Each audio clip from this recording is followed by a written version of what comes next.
Hello and welcome Iqbal advocate here. Today we are here for delivering legal lecture. आज का जो हमारा topic है वो है कि अनलॉफुल एग्रीमेंट क्या होती हैं। What are the unlawful agreement, गैर कानूनी एग्रीमेंट क्या होते हैं। देखिए, हम कॉन्ट्रैक्ट एक्ट की रूल से देखते हैं। पाकिस्तान का कॉन्ट्रैक्ट एक्ट है 1872 और इंडिया का भी कॉन्ट्रैक्ट एक्ट है 1872। सेम एक्ट है जो इंडिया में भी इस्तेमाल होता है, पाकिस्तान में भी होता है। 1872 का है, लेकिन उसको हमने पाकिस्तान में लागू किया तो हमने इसको कहा this is called Pakistan contract act. जो इंडिया में लागू हुआ तो उसको कहा गया India contract act 1872। Section same है, पूरा लॉ सेम है।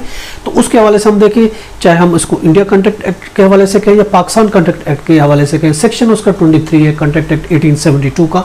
उस हवाले से हम ये देख रहे हैं कि कॉन्ट्रैक्ट एक्ट के तहत कौन से एग्रीमेंट अनलॉफुल होते हैं। What agreements are unlawful. Unlawful agreement, देखिए ऐसे एग्रीमेंट, ऐसे मुआहदे जो नेचुरली तौर पर तो हमें सही लग रहे हो, बेस तौर पर नेचुरली तौर पर तो एग्रीमेंट परमिटेड हो, इजाजत दे रहे हो, मगर ये किसी सेक्शन को, किसी कानून को डिफीट कर करके बनाया गया हो, किसी सेक्शन को, किसी कानून के खिलाफ वर्जी की सूरत में बेसिकली हमें सही नजर आ रहे हो, लेकिन वो उस किसी लॉ को डिफीट करके लॉ के अंगेंस्ट तरह का अगर कोई एग्रीमेंट बनाया गया है तो वो हम कहेंगे this is called the unlawful agreement. या फिर ऐसा एग्रीमेंट जो किसी दूसरे इंसान की जायदाद को या फिर उस इंसान को नुकसान पहुंचाने के लिए, उसको डिफीट करने के लिए, उसके बिजनेस को नुकसान पहुंचाने के लिए, उसकी जायदाद को नुकसान पहुंचाने के लिए बनाया गया हो, तो ऐसे एग्रीमेंट को भी हम कहेंगे दिस इज अनलॉफुल एग्रीमेंट। ऐसा एग्रीमेंट भी कानून में अनलॉफुल एग्रीमेंट होगा। और इसके अलावा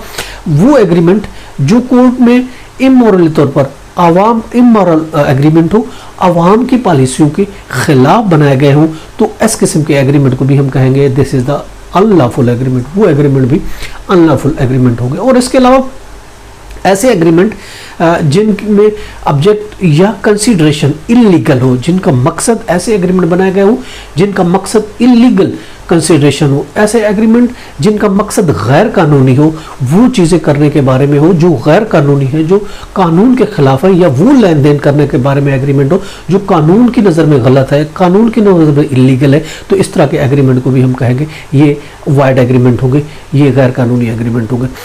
और इसके अलावा वो एग्रीमेंट, देखिए अब इस तरह का अगर कोई मुआहदा होता है तो वो अनलॉफुल एग्रीमेंट होगा। देखिए वो एग्रीमेंट जो एक रियासत दूसरी रियासत, हम ऐसे एग्रीमेंट बनाते हैं जो एक रियासत के दूसरे एग्रीमेंट से उससे ताल्लुकात ख़राब हो रहे हो, उससे ख़राब हो, तो वो एग्रीमेंट भी हम कहेंगे कि ये एग्रीमेंट भी इलीगल एग्रीमेंट है, गैर कानूनी एग्रीमेंट। इसके अलावा ऐसे एग्रीमेंट भी इलीगल होंगे जो आवाम की पॉलिसियों के खिलाफ बनाए गए हों, तो आवाम की सर्विस को ख़त्म करने के लिए बनाया गया हो, उस एग्रीमेंट को भी हम इलीगल एग्रीमेंट कहेंगे।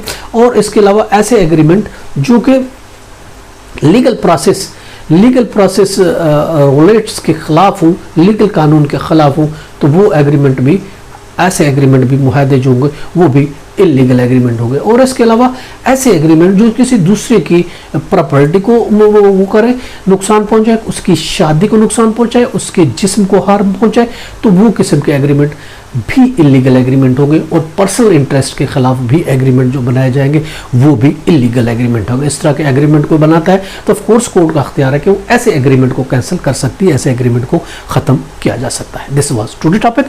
Have a nice day, see you, bye.